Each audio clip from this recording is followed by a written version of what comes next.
rethinking the osteoporosis protocol using the Parasetter.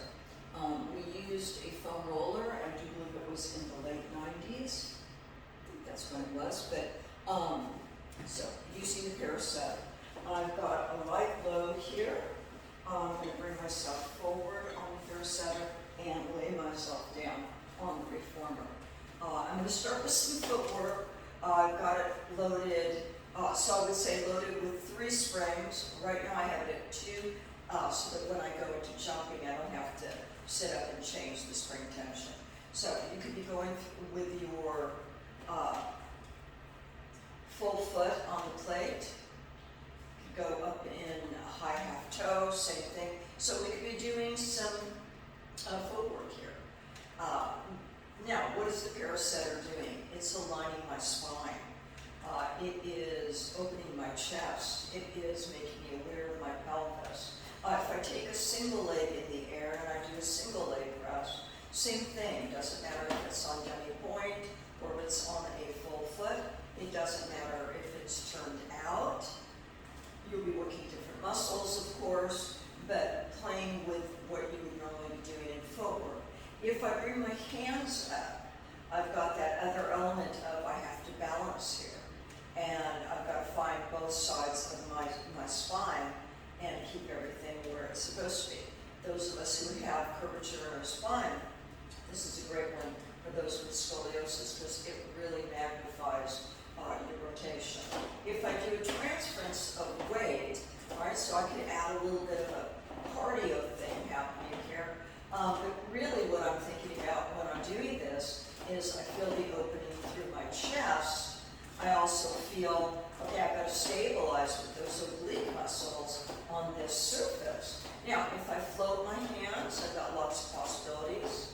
Hands can come up, you can open and close the arms. I find for me in my curvature, when I open the arms to the side, I have to work a lot harder.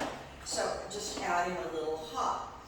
Now, what's also interesting is doing hands in straps. So I bring my hands forward and I'm going to set up my tabletop. So I just kind of bring those legs up. Now, just pulling those arms down and up, I am really having to work on that alignment of my spine, staying even on both sides of the Parasetter, running along the spinal muscles. So try to find that. The other would be find that point of contact and then that little bit of opening and closing. A little bit of opening and closing. Again, that plane of motion, for me with my rotation, I find that a lot more challenging. You could add the embellishment of a leg, right? And I'm really focusing on my balance here and feeling both sides of my spine. So challenging balance and also adding that bounce on the plate, all of that good for bone mass.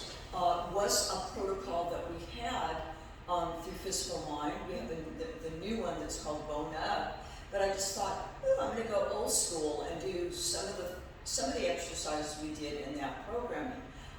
It's a really, again, another wonderful way of using your Parasetter, especially those of you that have scoliosis. I can't begin to tell you. I feel like my form and my balance has improved immensely, incorporating the Parasetter, and boy oh boy, I've been doing it for years now. My joke about the Parasetter was during 2020, if my husband didn't know where I was, like if he was calling me, like, where are you?